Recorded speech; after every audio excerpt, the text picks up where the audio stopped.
Hey bro, so I've been wondering about this idea that respect is actually more important than friendship. And what I mean by this is, there are scenarios in my head that I like to play out. And when I envision people who are my friends, close friends, getting jumped, like attacked by some guys, like some of them, I don't feel like a fire inside of me. I don't feel like, yeah, I'm gonna go jump in. And trust me, I would, right? If I see a friend getting jumped, I'm going there. But I don't have that passion. Meanwhile, with other people, who I'm not even very close with, I don't talk to that much. Just the thought of them getting attacked by a group of men just makes me angry, man. I want to fucking kill them. And I've realized that this is because these guys that make me fucking angry that they're getting attacked, I actually respect them more. And that led me to think, okay, why do I respect them? What qualities do they have that lead to me fucking wanting to queue for them? And luckily for me, bro, I've been reading this book called The Way of Man. I don't know who the fuck the author is, but it's basically a book that explains masculinity. Like, it literally explains it. It's the history of how men used to be, how they used to hunt in tribes. It explains respect, what the highest ranking members of the group were, what they did. I think it's very important. It's called The Way of Man. And I'm reading it. And this guy starts explaining some very fucking cool stuff. Basically, he emphasized how men are social creatures, right? We are meant to be in gangs of other men. What I mean by this is like, you and 2, 15, 30 other people, and you cooperate, you work together. And it's not more than that, because the thing is, if it gets to like 100, 200, 300, even you can imagine this, there's not that sense of connection between the members of the tribe. It starts becoming a little more like overpopulated, I guess. And this is a great example with military, for example. So in the military, in the army, there's different groups of troops, right? So a brigade, for example, a brigade, I don't know how it's called. It's like 3,000 to 4,000 members of the army, and they're together in a group, right? So when people ask them, okay, how connected are you to your members of the brigade? The guys usually answer, not that much, because there's thousands of them, right? Of course, to their close friends inside of the group, they're loyal as fuck. But if you put like 2 random members together, chances are they don't care about each other that much. And then there's platoons. Platoons are like 10 to 20 members. Every single one of those guys says they would die for another part of the group, right? They will take a bullet for them. So it goes to show that the tighter the circle is, the more connected you are. And this is also emphasized in like sports teams, like a football team, soccer, right? It's like 11 players. A basketball team, it's 5 players on the court. So it's not these like massive teams, it's a tight circle, so that the members of the circle get connected to each other so that they can work better. Because this is the thing, men didn't just evolve to fight and hunt. They also evolved to cooperate, to work together in groups, to have a certain member do something, a certain job that they're the best at. So this is some interesting stuff, right? And in the book, the author says that the duty of a man back in the day, millions of years ago, was to be a guardian. So you know how, if there's a group of guys, a tribe, that tribe has its own territory, right? Like its own borders. And everyone inside of the borders is family, it's the tribe, they're connected. But everything outside of the borders, whether it's predators like bears, tigers, whether it's other tribes that are dangerous, it's not part of the group. And so they're different, they're like enemies. Your job as a man was to take care of this circle right here, of this territory, and to be a guardian, to watch over the perimeter, make sure there's no predators, there's no enemies, to take care of those inside of the perimeter, make sure there's food, that there's shelter. you were meant to protect as a man, right?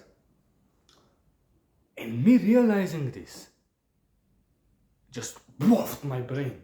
Because those guys that I respect actually, if I imagine myself in the woods getting attacked by a fucking bear, I would want them on my side.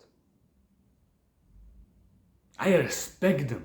And I respect them because they're very good at this quality of being a guardian. At least to me, the way I see it, right? And what is this quality of being a guardian? Of being able to protect? Because don't get me wrong, right? My goal isn't to get protected by men because I'm not a woman.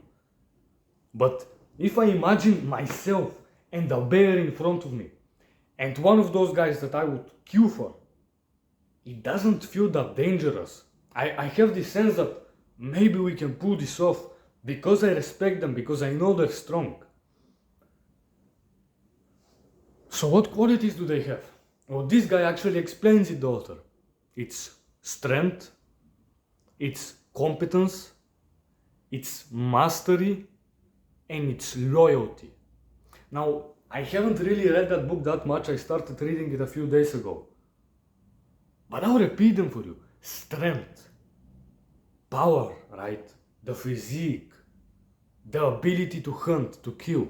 Obviously you would need that. If there's a bear, a tiger, a mammoth there, would you want a weak man lead you or a strong man lead you? It's an obvious question. Strength is like mandatory. Then there's competence. Just being fucking like intelligent, being able to use your brain to think. And again, that makes sense. You wouldn't want a fucking idiot to be hunting with you. You would want a capable guy. And this is something I need to work on, right? I need to become more capable. Then there's mastery. Basically, just fucking being insanely good at your skill. Because it goes back to this. Men evolved to cooperate, to have some member of the tribe do a specific job. And those who were best at it, who possessed mastery, those guys got fucking rewards, right? Because they were the best. When you looked at them, you knew they could get the job done. You had trust in them. Trust. And that's fucking powerful, bro. So through becoming incredibly good at what you want to be good at, what your job is, people have more trust in you. They can rely on you. And that again leads to respect. And this is again something I need to work on. I need to become a master at the gym, master my physique, master the craft of YouTube. Because that's where the benefits come. Once you become a master at it. I need to keep working towards this. And the last part is loyalty. Because you can have a strong guy who is competent, who is a master at his craft. But if one day he is in your tribe and 2 days later he's in a different tribe, then what's really the point, right? You need someone who will be there for you, who you can rely on, who you can trust, who you know will take the bullet for you, and who will stick with you no matter what happens. And if you combine this longevity, the fact that they will be there, and the mastery, the competence, the strength, you've got a powerful ally, bro, and you can use him. You can use him to your advantage, and you can grow together, and you can both improve. So I'm not telling you to use these people, I guess the word is not perfectly used. But you can both fucking benefit. And in reality, that's part of male friendship, being able to both benefit and improve, right? So this is what we need. Now this author, he goes into depth for all of these 4 qualities. And bro, I'm telling you, they're powerful. Because you can talk about Western society changing and our ideals and morals becoming different and masculinity just going downhill. But these 4 things, like the guy proves them biologically millions of years ago. They were necessary back then. They still are now. It's part of us. It's logical. It's literally inside of you. So let's work on it, bro. Because honestly, I feel like I don't get enough respect And I'm not saying this to sound like a victim, because it's my fault that I don't get enough respect. And it's your fault that you don't get enough respect. Because these four qualities we just haven't trained them enough, man. Whether it be strength and just fucking looking powerful and strong, whether it be competence, mastery of your craft, or loyalty, we are lacking in all four probably. So let's work on them one by one. There's no way it doesn't help to become stronger, to become smarter, to become better at your craft, and to become more loyal to your friends. No way it doesn't work. So why not do it, bro? This guy, the author, he goes into depth for all four of these, so I'll be watching, I'll be reading, with a focused fucking brain trying to figure out what he has to say about them. And I won't make it a priority, right? Okay, my goal is to become more competent. I have goals, right? I have stuff that I want to prioritize. I talked about it yesterday. Stick to your goals. But just know that if you ever feel not masculine enough, not respected enough, it's down to these four things. Figure out which one of them you want to progressively overload and get better at. For me, it's probably competence, man.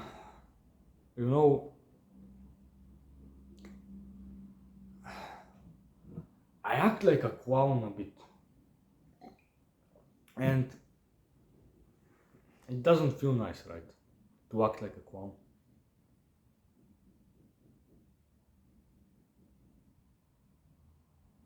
It makes me feel feminine to constantly be like laughing and giggling, and I don't know, it's hard to balance this, man, because I want to be masculine and respected, right?